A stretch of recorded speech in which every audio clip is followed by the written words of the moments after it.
5 वर्षाच्या लेकरासारखं त्याचं हृदय आहे आणि तो कधीच चुकीच्या लोकांना, मला माहिती, मी ज्यावेळेस त्यांच्या बरोबर होतो काही लोकांना मी घेऊन गेलतो, 1-2 लोकांना घेऊन गेलतो, म्हणलं यांच्या बाबतीत फोन करा. अजित दादा म्हणले हे चुकीचे वागणारे लोक आहेत, मी यांच्या बाबतीत फोन करणार नाही. 1 वेळा नाही, 2 वेळा नाही, 10 वेळा माझ्या बाबतीत असं घडलं. मी राष्ट्रवादीत 2005 पासून 2017 पर्यंत राष्ट्रवादीत होतो, 15 पर्यंत राष्ट्रवादीत होतो, म्हणजे जवळजवळ 10-11 वर्ष मी त्यांच्या बरोबर काम केलं. अजित दादा असा नव्हता रे.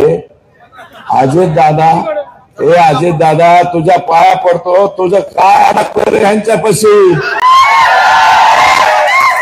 काय अडकले ते जाऊ दे ना, जाऊ दे. अरे बाबा, हे सातपुडा सरकारी बंगल्यावर जर बैठका घेत असतील आणि ही बैठक जर चुकीची निघाली, मी चॅलेंज देतो, राजकारण सोडून देईल.